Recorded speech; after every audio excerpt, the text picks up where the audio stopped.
हिसाब से जो हमने उनको देखा सुना है लोगों का, वो तो मैं आपको थोड़ा उनके जीवन के बारे में बताना चाहता हूँ और बता सकता हूँ। जब नामदेव जी महाराज जी के पिताजी ने उनको कहा कि मैं आज बाहर जा रहा हूँ और परमात्मा को निवेद्य चढ़ाकर आप आ जाना। नामदेव जी महाराज बाल अवस्था में थे। नामदेव जी महाराज जी ने जो दूध पिलाया, ये इतिहास सब जगह चलता है। हमारे सद्गुरु रविदास महाराज जी ने भी कहा है, निमित्त नाम देव दूध पिलाया। अभी इसका अर्थ बहुत अलग होता है कि गुरु रविदास जी को कहना इतना ही था कि जैसे सदना महाराज ने हत्या कर भी काट कर भी मांस बेचा तो भी वो तर गए। नामदेव जी महाराज उनका दूध पिलाया हुआ पता नहीं है, लेकिन निमित्त हो गया तो वो तर गए। तो वे मैं परमात्मा के साथ सच्ची भक्ति करता हूँ, सच्चा प्रेम करता हूँ। तो स्वयं को उन्होंने ये कहा है कि ये सब तर गए तो मैं कैसा नहीं कर सकता हूँ। तो उनको भरोसा था सद्गुरु रविदास महाराज ने कोई भी ऐसा कर्म नहीं किया कि संसार के जीवों को ठेस पहुंचे या किसी को तकलीफ हो। इसीलिए नाना प्रकार के ग्रंथों का नाम अलग है और हमारे जिससे ज्ञान हम धारण करते हैं उसका नाम अलग है। संसार में अमृत वाणी ये आप किसी भी ग्रंथ को नाम नहीं है, लेकिन हमारे सतगुरु रविदास महाराज जी के जो ज्ञान प्राप्त कर जो मुख से निकला हुआ वाणी का लिख कर जिसको दिया गया है उसको अमृत वाणी कहा गया है। और उन्होंने कोई भी बात मन को ठेस पहुंचे ऐसी अमृतवाणी में लिखा गया नहीं है। तो गुरु रविदास महाराज जी का जो ये अमृतवाणी है, ऐसे ही नामदेव महाराज जी की तरफ जब हम चले जाते हैं तो नामदेव महाराज जी जब तक गुरु धारणा नहीं करते थे तब तक वो भ्रम की वाणी, भ्रम की बात बोलते थे। तो एक समय वहाँ संत सम्मेलन आज भी होता है, साल के 15 दिन लोग पैदल चलते हैं। लगभग 12 लाख लोग पैदल चलते हैं 250 किलोमीटर पुणे से। और संत ज्ञानेश्वरी, संत तुकाराम महाराज, ये दो महापुरुषों के नाम से वहाँ पालकी जाती है पंढरपुर में। तो उस पंढरपुर में नामदेव महाराज जी का वहाँ पर कर्म भूमि है। तो वहाँ संत सम्मेलन ये सब बैठे थे और ज्ञानेश्वरी और उनके भाई ये सब संत बैठकर उसमें परमात्मा के नाम की चर्चा हो रही थी। और जब उस चर्चा में नामदेव जी महाराज को स्वयं को ये लग रहा था कि परमात्मा मुझे मिला है और परमात्मा ने मेरे हाथ से दूध पिया है। तो जब संतों में बैठे तब संतों को पता चल रहा था कि वे नामदेव जी महाराज जी थोड़े हटकर बात कर रहे हैं। स्वयं वो परमात्मा उन्हीं को मिला है, ऐसी बात संतों में हो रही थी। तो वहां पर जो मिट्टी के बर्तन बनाने वाले गोरा कुंभार, ऐसा तो उनको बोला जाता है, महाराष्ट्र में उनको गुरुबा काका बोला जाता है। तो गुरुबा काका ने ज्ञानेश्वरी की बहन छोटी थी, उस बहन को बोला, बेटा मुक्ताई, आप ये ज्ञान नामदेव जी महाराज का मड़का चेकिंग करना, ये पका है या कच्चा है।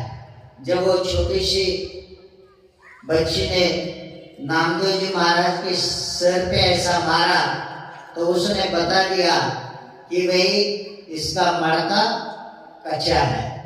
तब कच्चा है, तब नामदेव जी महाराज को लगा कि भाई मेरे बारे में, ज्ञान के बारे में यहाँ पर जब डिस्कशन हुआ तो शायद मुझे कम लेखा गया।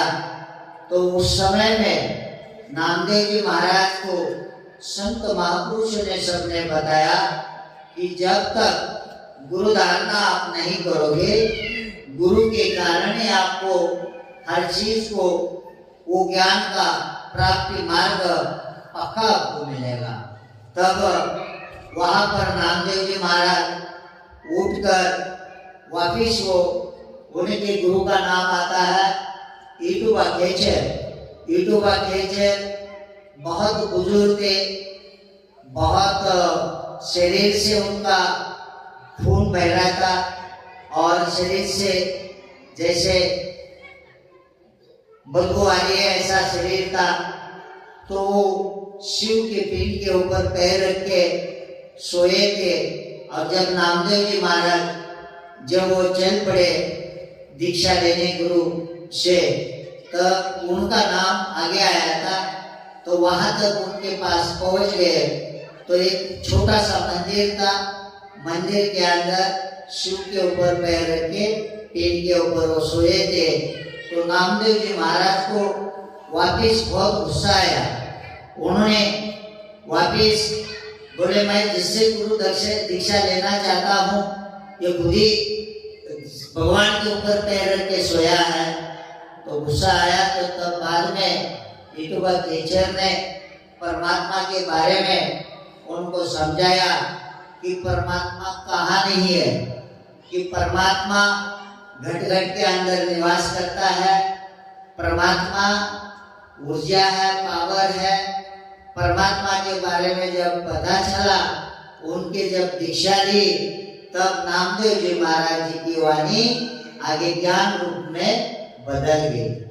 जब संसार को तब ज्ञान की बात करने लगे तो नामदेव जी महाराज एक शिव के मंदिर में, वहां पर औड़ा नामनाथ बोला जाता है, उसमें वो बैठे। और जब मंदिर के अंदर जितने भी भक्त लोग आने लगे तो जहाँ मूर्ति का पिंड का दर्शन होता था वहाँ पिंड का दर्शन रुक गया और नामदेव जी महाराज जी के बगल में जाके लोग बैठना शुरू किए और नामदेव जी महाराज जी का ज्ञान धारण करने लगे। तब वहाँ की सृष्टि पंडितों को लगा कि इसने तो हमारा सब कुछ जो सिस्टम चल रही थी वो उसके कारण हमारी सिस्टम खराब हो गई। जो मूर्ति के पास जाना था, जो मूर्ति का दर्शन लेना था, जो उनका चढ़ावा चढ़ना था, वो सब रुक गया। और नामदेव जी महाराज जी के पास बैठकर लोग सत्संग सुनने लगे, उनकी ज्ञान की बात सुनने लगे। तब पंडितों ने नामदेव जी महाराज को गुस्सा होके वहां से धक्के मारकर मंदिर के बाहर निकाला। बाहर निकालने के बाद पंडित लोगों ने कहा कि आपने हमारी सिस्टम परंपरा के विरोध में काम किया तो हमारा चलने वाला सिस्टम रुक गई। तो वहां पर उनको बाहर निकालने के बाद नामदेव जी महाराज वहां पर मंदिर के पीछे जाके बैठ गए। तब लोग आ गए तो देख रहे तो मंदिर में नामदेव जी महाराज नहीं है। तो फिर खोजने लगे तो किसी ने एक ने देखा था कि वो पीछे मंदिर के बैठे हैं। तो वहां फिर ऐसा हुआ कि जो लोग मंदिर के दरवाजे से अंदर आकर मंदिर का दर्शन करते थे वो बंद हो गया। सीधा नामदेव जी महाराज जी के पीछे बाजू जाके बैठकर सत्संग सुनने लगे, ज्ञान की बात सुनने लगे, ज्ञान प्राप्त करने लगे। तब वहां की सिस्टम जो थी वहां सिस्टम बदल गई। जो मूर्ति के सामने जाके दर्शन लेते थे वो पीछे जाके नामदेव महाराज जी के पास बैठकर सत्संग सुनने लगे। तो इस सिस्टम को बोला गया कि नामा ने सिस्टम को घुमा दिया। अभी सादा अभी का उदाहरण, समय बलवान होता है, समय संसार को चलाता है।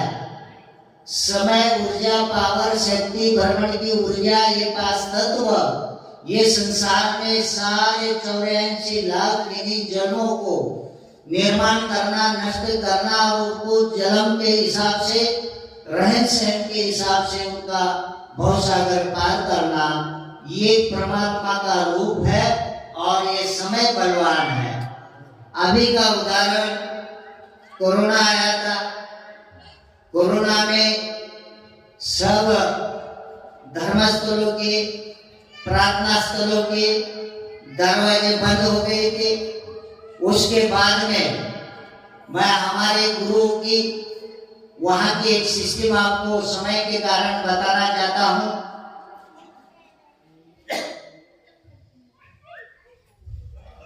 एक 108 संत निरंजन दास महाराज जी को कोरोना हुआ। तो जो हमारे लोगों को रहने के लिए जो वहां कमरे बिल्डिंग बनी है, उस बालकनी के अंदर महाराज जी को बैठना पड़ता था और संगत वहां पर महाराज जी के दर्शन को आती थी। तो आपको पता होना चाहिए वहां मंदिर पीछे था, धर्मगुरु इधर निरंजन दास महाराज थे। संगत जब बैठी है, अभी आप यहाँ बैठे हैं, आपका सबका मुंह उधर है, आपकी हिम्मत नहीं कि इधर पेट करके बैठने के लिए है क्या? कोई बैठेगा? लेकिन वहां महाराज जिस बालकनी में बैठे थे उसके पीछे संगत की पेट होती थी मंदिर के और महाराज जी की तरफ मुंह होता था। क्या वहां की सिस्टम ये व्यवस्था नहीं होती तो आपको बैठने देते थे? वो ऐसा बैठ करके कभी मंदिर के कभी नहीं देते थे। लेकिन समय कब क्या करेगा, जो समय बलवान है, पूरा विश्व के अंदर हिला दिया था, वो परमात्मा की एक शक्ति है। तो हमें शक्ति के तरफ जोड़ा है। सदगुरु रविदास महाराज जी ने आपको समझाने का काम किया है। हम उस सिस्टम को नहीं समझते कि कभी कभी परीक्षा ली गई, परीक्षा का कारण होता है, एक उत्तर होता है, उनको किसी को तकलीफ होती है और जहां न्याय होता है वहां जाके उसका हिसाब होता है। ऐसे सदगुरु रविदास महाराज जी का भी बहुत बार परीक्षा ली गई, लेकिन हर समय सदगुरु रविदास महाराज जी के इस मंदिर के अंदर इतना ज्ञान भरा था कि हर समय उत्तर सही उनको मिलता था और उनकी हार होती थी, सदगुरु रविदास महाराज की जीत होती थी। तो इसी अवस्था में हजारों साल से कुछ ऐसी सिस्टम परमात्मा के साथ रखी है कि उनका भला हो, हमारे लोग हो, मान सम्मान धन उनको मिले और अपना अपमान हमारे लोगों का हो। इसीलिए संतों और महापुरुषों ने संघर्ष किया है और उस ठगी अवस्था से संसार के लोगों को समझाने का काम किया है। जिस चीज से आपका उद्धार नहीं हो सकता है, उस चीज में आपका समय, आपका धन व्यर्थ खर्चा करके क्या फायदा है। इसलिए सही ज्ञान अगर प्राप्त किसी ने किया है तो संतों और महापुरुषों ने किया है। और उसके अंदर सबसे ज्यादा शुरुआत होती है 2600 साल से। कुछ लोग व्यवस्था को देखकर अपने अपने सिस्टम से चलने लगे, कुछ लोग व्यवस्था को समझाने लगे। व्यवस्था में समझाने का काम कर्नाटक से हुआ, महाराष्ट्र में आया और लास्ट में उसको न्याय सदगुरु रविदास कबीर महाराज जब काशी उत्तर भारत में जन्म लिए तब उन्होंने उस सिस्टम को समझाने का काम किया और सभी लोगों ने ठगपना चालू किया था। उनकी हार हो गई और सदगुरु रविदास के ज्ञान को बड़े बड़े राजे महाराजे साधु संत विद्वान लोगों ने समझकर अपना भव सागर पार किया। हम उस वंश के लोग हैं, उस कुल के लोग हैं। हमें हमारा वंश और कुल, अगर दोनों कुल का उद्धार किया है, अगर हम कर गए हैं तो केवल हमारे वंश में सदगुरु रविदास महाराज का जन्म हुआ, तब हमारे को न्याय मिला, तब हम कर गए।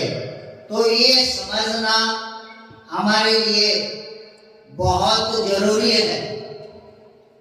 जिन जिन संतों ने हजारों साल से समझाने का काम किया, उसको एक तो ये कह गया कि जो ये है हम बोलते ये सही है, ये बोलो, नहीं तो उनको उस व्यवस्था से अलग कर दिया या वहां से भगा दिया। हमारे गुरु ऐसे संसार में बड़ी व्यवस्था को हिलाकर बैठे हैं। वो इंडिया में धर्म व्यवस्था अगर चली होगी तो सबसे पहले इंडिया की धरती से चली है। आप हजारों साल के धर्मों की सिस्टम इंडिया ने दी, उसके बाद बुद्ध आए, जैन आए, यीशु मसीह आए, मोहम्मद पैगंबर आए, 10 गुरु आए, उसके बाद उधर लिंगायत बसवेश्वर संतारालय आए और लास्ट में आज हम गुरु रविदास महाराज के विचारों पे उस विचारधारा को धारण करने के लिए धर्म बोल रहे, रविदास धर्म बोल रहे।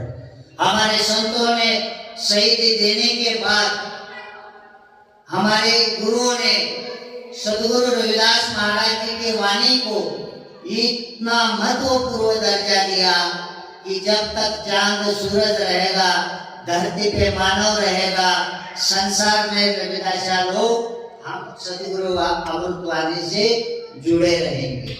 तो उसके अंदर वाला जो मटेरियल है वो हमें समझना है कि सदगुरु रविदास महाराज जी ने इसमें परमात्मा का मार्ग भी बताया है, जीवन जीने का मार्ग भी बताया है और उसके क्या क्या मार्ग है।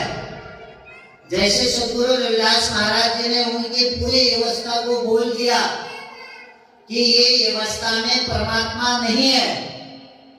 उन्होंने कहा का मथुरा का द्वारका का काशी हरिद्वार, रविदास खोज दिला अपना तो मिलिया दिलदार। काशी मथुरा द्वारका हरिद्वार में परमात्मा नहीं बोले गुरु महाराज, गुरु महाराज बोल रहे अपने अंदर खोजो। उसके लिए, इस मंदिर के लिए, परमात्मा खोजने के लिए गुरु रविदास महाराज का मंत्र है, मन चंगा तो कटौती में गंगा। सदगुरु रविदास का दोहा इतना ही है, मन को अच्छा बना, मन साफ सुथरा होना चाहिए, कर्म हमारे अच्छे होने चाहिए। अगर मन अच्छा है तो जीवन का हमारा भवसागर उदार अच्छा हो गया। अगर मन शैतान है तो सारे कर्म हमारे शैतान के रूप हो गए। इसलिए मंत्र दिया सदगुरु रविदास जी ने कि मन को अच्छा रखो, मन को साफ सुथरा रखो, मन चंगा यानी मन अच्छा, मन साफ सुथरा रखो, सब कुछ आपके पास है। लेकिन सदगुरु रविदास का परमात्मा काशी मथुरा द्वारका हरिद्वार नहीं था। फिर सदगुरु रविदास महाराज जी ने इस व्यवस्था को समझाने का काम किया। वो कहते हैं सदगुरु रविदास महाराज 10-8-68 ये भाग हो गया, 4 खानी ये भाग हो गया। इसका मिलन है 10-8-68 तीर्थस्थान ग्रंथ वहां तक 8 और 10-18 पुराण 68 तीर्थ ये यहाँ तक आ गया। ये समाज को उसी के अंदर डाला जा रहा है और उसका अपना अपना महत्व बढ़ाया जा रहा है। हिंदू बोलेगा ये सब कुछ सृष्टि को मेरे ब्रह्मा विष्णु महेश ने निर्माण किया है। क्रिश्चियन बोलेगा ये मेरे गॉड ने निर्माण किया है। मुसलमान बोलेगा ये मेरे अल्लाह ने निर्माण किया है। सिख बोलेगा मेरे वाहिगुरु ने निर्माण किया है। हर धर्म की व्यवस्था इंसान ने निर्माण करके इंसान को उस चीज के साथ जोड़ने का काम किया गुरुओं के विचारों को। तो उन्होंने सही मायने में जो परमात्मा पावर थी उसको छोड़ दिया। इसलिए सदगुरु रविदास जी ने कहा 10-8-68 ये हो गया परमात्मा का मार्ग, इधर हो गया परमात्मा निर्माण। 4 खानी, एक पिंडस, एक अंडस, एक उस्मत, एक बीजक। ये संसार में 4 खानी सारे धर्मों के लोग जब से युगों से संसार बना है तब से ये 4 फैक्ट्री से निर्माण हो रहा है। तो ये 4 खानी को सदगुरु रविदास जी ने समझाने का काम किया है कि इधर लोग बता रहे परमात्मा ये करता है, इधर गुरु रविदास बता रहे परमात्मा ये है। तो हमें सही मायने में दुनिया का कोई भी चीज देख लो, कोई भी महापुरुष देख लो, जैसे किसी एक माँ बाप को बचाने हुआ बोल के कोई संसार रुकने वाला तो नहीं है। लेकिन सिस्टम परमात्मा ने जो बनाई है उसमें से ही आज भी सिस्टम निर्माण होने वाली है। तो गुरु रविदास महाराज जी ने ये 4 खान बताई हम लोगों को कि भाई ये 5 तत्व है, ये 5 तत्वों की ऊर्जा है, ये सिस्टम संसार में निर्माण हो रही है और इसके लिए हमारे गुरु ने जो बोला उसको हमको आज समझने की जरूरत है। अगर आपको पता हो ना हो, चाहे हमारी वाणी अच्छी लगे ना लगे, मेरा कर्तव्य है मैं उस मिशन को लेके पूरे देश दुनिया में चल रहा हूँ। मेरी कौम हजारों साल से गुलाम है। अच्छे ज्ञान मार्ग पे मेरे समाज को लाकर सदगुरु रविदास महाराज के अमृतवाणी के साथ जोड़ना है, उसकी विचारधारा जीवन में धारण करना है। और जब धर्म के बारे में भी पता होना चाहिए, धर्म को इंसान की कोई भी जरूरत नहीं, धर्म को इंसान को कोई भी जरूरत नहीं। इंसान को धर्म की जरूरत है। इंसान को जीना है, इंसान को यहाँ जन्म लेना है। इंसान को जैसा प्राप्ति का मार्ग आएगा तो जीवन में प्राप्त करना है। तो इंसान को अगर प्राप्त करना है तो इंसान को भी पहला जन्म पैदा हुआ इंसान उसके अंदर ज्ञान नहीं रहता है, वो मिट्टी का पुतला है। जैसा वो दिखता है, जैसा वो सुनता है, जैसा बड़ा होता है, जब ज्ञान अंदर लेने धारण करने लायक होता है तो हर जीव को युगों युगों आगे भी भले चाहे हजारों साल चलता आ रहे जा रहे सब जा रहे, लेकिन जो पैदा होता है वो नादान है। वो ज्ञान पैदा होता ही ज्ञान भरकर पैदा नहीं होता है, बाहर आकर ज्ञान प्राप्त करना पड़ता है। तो जब तक चांद सूरज रहेगा, धरती पे मानव जन्म लेगा, तब तक ये सिस्टम चलती रहेगी। ये कोई धर्म किसी का कोई चला रहे नहीं है, हमें शरीर जोड़कर रखने के लिए ये सिस्टम है। कोई भी धर्म किसी का उद्धार नहीं करता है, आपका उद्धार आपको ही करना पड़ेगा। आपका कर्म आपको करना पड़ेगा, कर्मों के कारण फल प्राप्त होगा, फल के कारण जैसी करनी वैसी भरनी, जो आपने काम किया उसका फल आपको मिलेगा। ये संसार की और कुदरत की और सिस्टम की जरूरत है। भाषा अलग है, स्टेट अलग अलग है, लगभग द्रव्याशा लोगों से अब इतने लोग बैठे हैं, लेकिन आपको भी पता नहीं होगा कि हमारी जाति कितनी है। चमार लोगों की जाति इंडिया में 1108 है। चमार जाति के लोग आस्था में 5 धर्मों के साथ जुड़े हैं। जहाँ चमार जुड़ा है वही के आस्था के साथ उसके गुण गा रहा है। तो हमारे सतगुरु रविदास जी ने जब तक जन्म इस जाति में नहीं लिया था, तब तक इस जाति का कुल में उद्धार नहीं हुआ था। गुरु रविदास से पहले जितने भी महापुरुष पैदा हुए वो नमस्कार करने के लिए है। आगे भी जितने भी महापुरुष पैदा हो गए वो ओनली नमस्कार करने के लिए है। लेकिन जीवन उद्धार करने का खजाना सतगुरु रविदास महाराज जी ने हमारे वंश के कुल के लोगों को दिया है। धरती पे जब तक मानव रहेगा ये कल्चर रहेगा, किसी में हिम्मत नहीं रहेगी कि इसको नष्ट करे। इसको संभालने का काम करने का हम सब लोगों का है।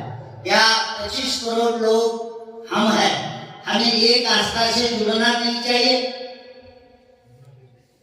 एक आस्था से जुड़ना नहीं चाहिए?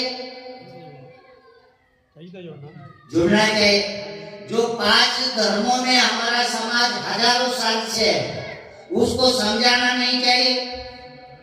समझाए बिना तो पता नहीं चलेगा।